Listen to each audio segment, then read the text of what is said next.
What up? This your boy opinionated MJ. Boy might have to change his name to Titan Mike. So be on the lookout for that. MoNeYBaLL 37. Probably call this the Meta World Peace Edition, since that's his number. I'm gonna just jump straight in because I'm gonna give y'all a quick, short and sweet, 15 minutes or less. Just take on everything I've been taking in, and I'm gonna give it to you real quick. The NBA set the standard for how to move forward as an organization in America. So if you are an organization in America, especially sports, please look at the NBA. Don't at me. That's just facts, period. I know a lot of y'all was, the NBA is setting everything up for Zion to be able to get in the playoffs. What happened? They still got to play the games, right? Oh, wait. He sat out some games, right? No? Yeah? Oh, he still ain't make the playoffs. But with that being said, barring injuries like Greg Oden or something like that, knock on wood, where's some wood at? Knock on wood. I still predict Zion will be the king of the West by the 23-24 season. Don't at me. That's just my take on it. The dude already analytically plus minus, just his efficiency is just through the roof. So, and that's in a little 20 game, however many 25 game little sample package. So y'all take that for whatever it is. I do anticipate a Laker title unless they see Portland just going crazy. They see Houston just going crazy. Too much OKC. I think the Lakers are actually in a very vulnerable spot right now because I'm just be honest with you. Rondo gone, Avery Bradley gone. That's perimeter D, first and foremost. Second of all, the way their offense run is if LeBron can't feed AD and AD create from that, or LeBron can't create for himself, or Kuzma just create, then they gonna have problems. Because, I mean, I look at their offense and it's just like LeBron has to hold the ball until the play fully reaches its climax before he either lets the ball go or dumps it down to AD or has to come up with a, quick little either drive, which he has been doing less actually, or he just pulls up. That's not really a game plan for real. You know what I'm saying? So just wanted to throw that out there. Don't at me. That's facts. I still want y'all to know that I believe that the Golden State Warriors are at least still the NBA's second best team when fully healthy. I'm not sure who I would say is first because I think the Clippers' weakness would still be a Golden State team. I think the Rockets' weakness is still a Golden State team. I think the Lakers' weakness is a Golden State team. And when I say a Golden State team, I mean you got Steph Curry that can shoot. He doesn't stop moving. They run floppy all day. They run those screens all day. Clay's always moving. Steph's always moving. You got Draymond still facilitating. Andrew Wiggins has yet to mature, and he should mature now. So everybody is like, oh, but it's just okay. Well, it was just Harrison Barnes before Kevin Durant went to Golden State. So, I know all of y'all real high on Kevin Durant. Like, oh, well, they're not going to win without Kevin. They won before Kevin. They beat Kevin to get their championship. So, wait, is that a lie? Is that a lie? I think that might be a lie. I think I might have just lied. They beat Kevin to get to that final. They won 3-1, then they lost 3-1, but they still beat Kevin. Okay? Steph Curry is a unanimous MVP for a reason. Let's not sleep. Please, let's stop sleeping. I don't know what's going on with y'all. The Warriors? You sleeping on the Warriors? That's like sleeping on the Raptors right now. And a lot of people do that. So, I mean, we don't hear nothing but, oh, Lakers, oh, Clippers, oh, Bucks. That's all we hear. We don't hear nothing else. Ain't nobody thinking about Dallas or Portland or Utah, Miami, Indiana got depth. You know what I'm saying? I mean, I don't trust nobody else really in the East. I mean, I throw Boston in there, but other than that, I don't trust nobody else unless Joel Embiid do what Shaq said, like, you got to give me 30 and 15, 16 a game. That's dominant. I mean, and it is. If you the only like main go-to guy, superstar on the team, you gotta drop 30. Gotta drop 30 and 15, Embiid. That's it. Anything less is just not good enough. I'll give you 28 and 13. But we really need 30 and 16.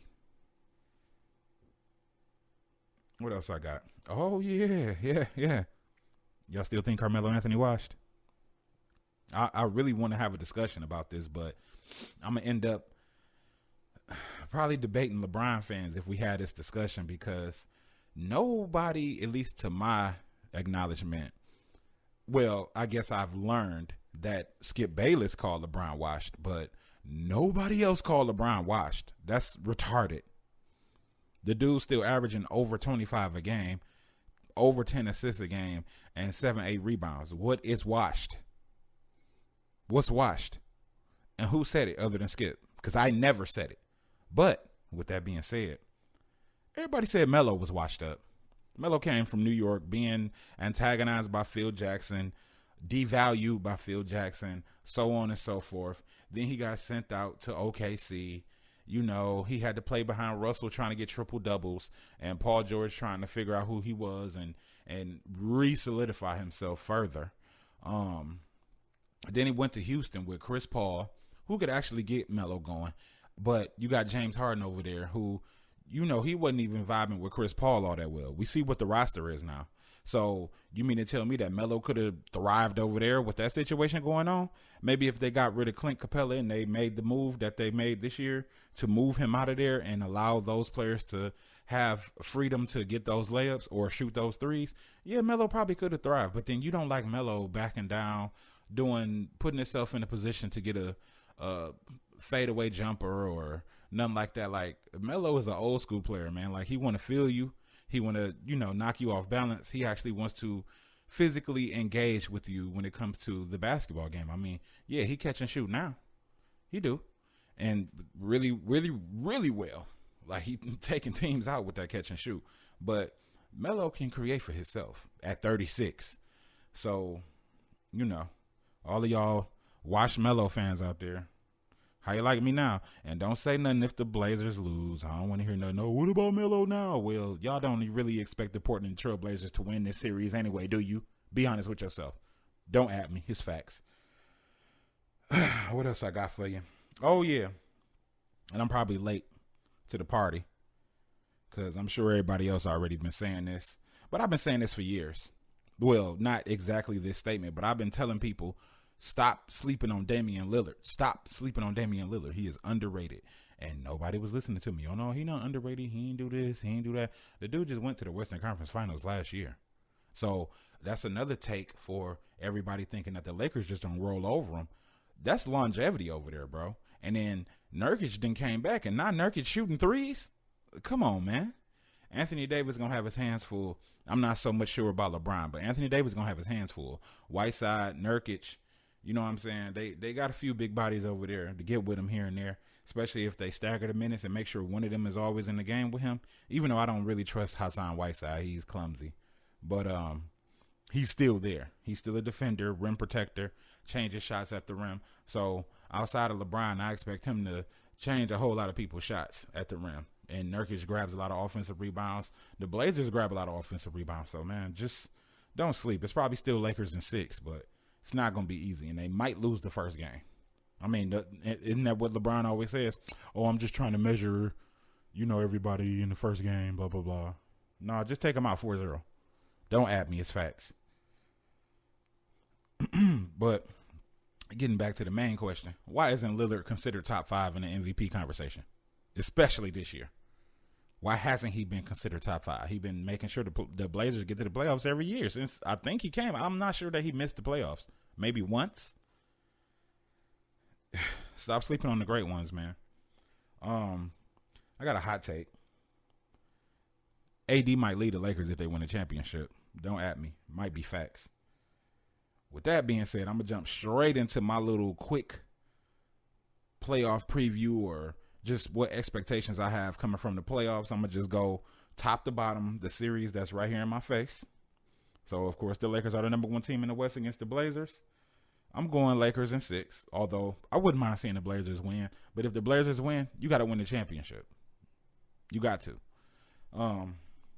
It's Rockets Thunder with no Russell Westbrook for at least 2 or 3 games. If the Thunder snatch the first 2 games, that series over. Period. I'm not sleeping on Chris Paul. That's my guy.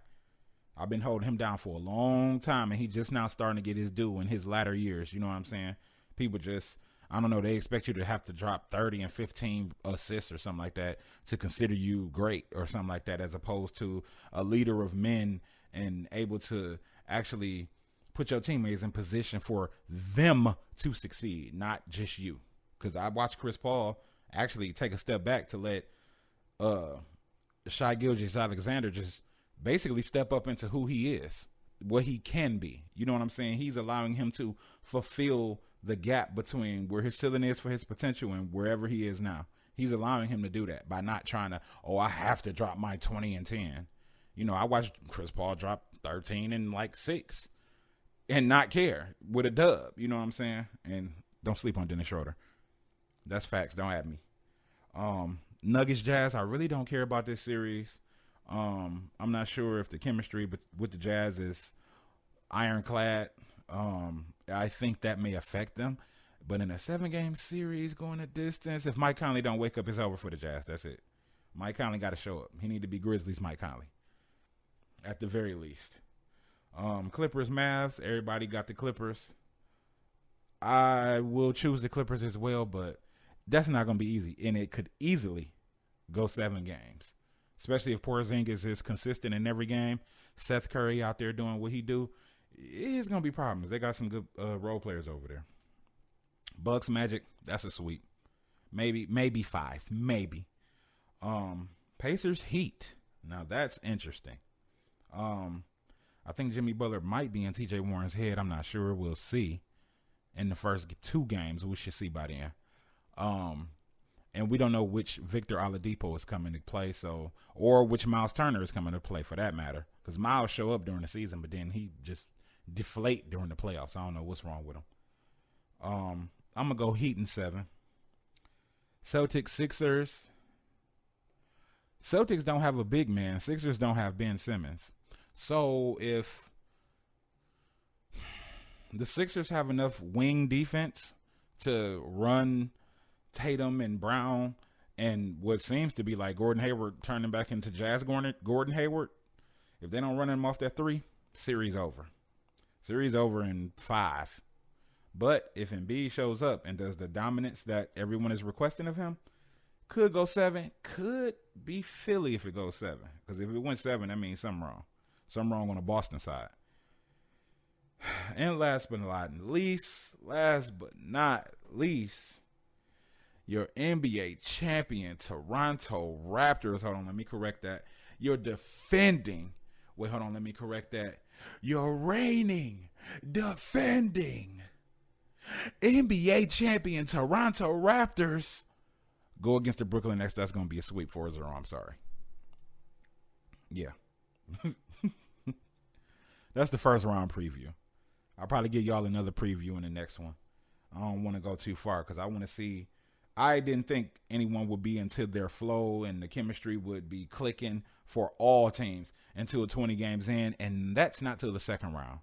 So, really the third round. But I give them second round because they played some training camp games. They played some playing games. They're going to play the first round up to 7 games. So that's potentially 20 games right there. So we going to see, But, follow me on Twitter, Opinionated MJ, Opinionated Media, Twitter, Instagram, Facebook, Titan Michael Tolliver, Opinionated Media. Just look for Opinionated Media, man. Opinionated Media. Just look it up. It's a big old O. It's a big old M. Look for it. Coming with a whole bunch of different things, man. But just follow that. Shout out to Comical Minds. Crispy Chris TV. He got that going. My boy Plot Twist on the gaming side. Look for him on Twitch. P70T. TWI5T. Plot Twist. We expanding slowly but surely, but we getting there. It's your boy, Opinionated MJ / Titan Mike. Just don't want no legal things to come this way. That's MoNeYBaLL 37. I'll holla at y'all.